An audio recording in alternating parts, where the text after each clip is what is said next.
iPhones, iPads, and iPods, Apple is seemingly everywhere you look.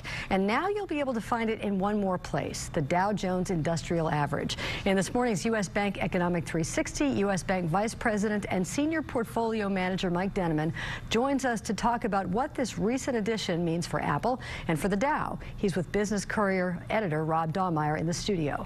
Right, Mike and Rob.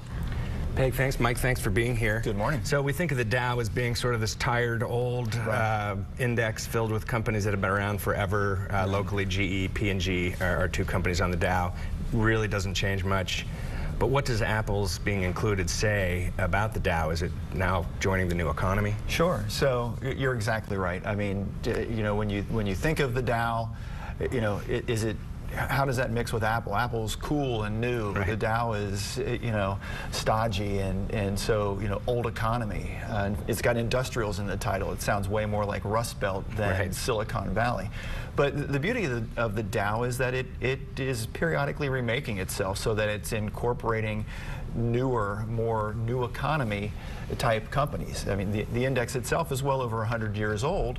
And it does have kind of a stodgy reputation, but it has evolved over time to include more of these new economy companies. Tech, for instance, IBM was the first one to kind of break through the barrier in the 80s, but it was really the late 90s with the boom that we saw tech really gain a foothold with stocks like Microsoft and Intel being added to the mix. So this is just another step further to keep the index very well-rounded, if you will. And so why was Apple the choice? Maybe it's clear, but not necessarily to me, even though they're a big company. Yeah, again, the Dow and Apple seem kind of incongruent, but when you think of Apple, it's been the dominant stock in the U.S. market over the last several years. I mean, really the last decade, it's been on quite a run, so much so that it's now the largest company in the world by market capitalization. So, you know, if you're Dow Jones and you want to keep your index relevant, you've really got to pay attention to a stock that's the size of Apple. And really, taking a step back, it's the size that is truly mind-boggling. Its market capitalization now is about $700 billion. To put that in context, that's larger than the GDP of Switzerland.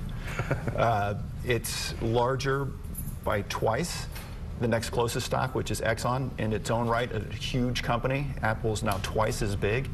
So, you know, again, if you are a mega cap index like the Dow and Apple's this behemoth company, it really does make some sense to put them together. And if you have any doubts about that, you can always just Google Apple and headquarters and look at this thing they're building in California. It's like a spaceship. Yeah. But so you add somebody to the index, the Dow, somebody's got to go. True. So who's leaving? True. Yeah. So there are only 30 spots in the index. So you're right. One in means one out, and the unlucky stock this time around is AT&T.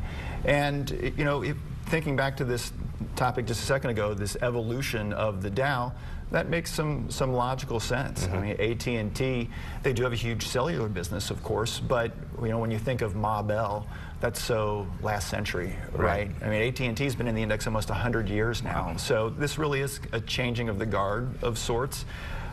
It's also, oddly, not the first time recently that AT&T's been kicked out of the index. About 10 years ago, they were taken out of the Dow, and it was only via a subsequent merger that they kind of snuck in again through the back door. So for AT&T, I think the writing was pretty much on the wall there. And, you know, really, if you think about it, in 2015, if the subject of phones come up, you probably more likely think of Apple than you do AT&T. So in that sense, it's a passing of the torch. Absolutely. AT&T, I mean, they've grown on the backs of Apple. So thank you very much for being here.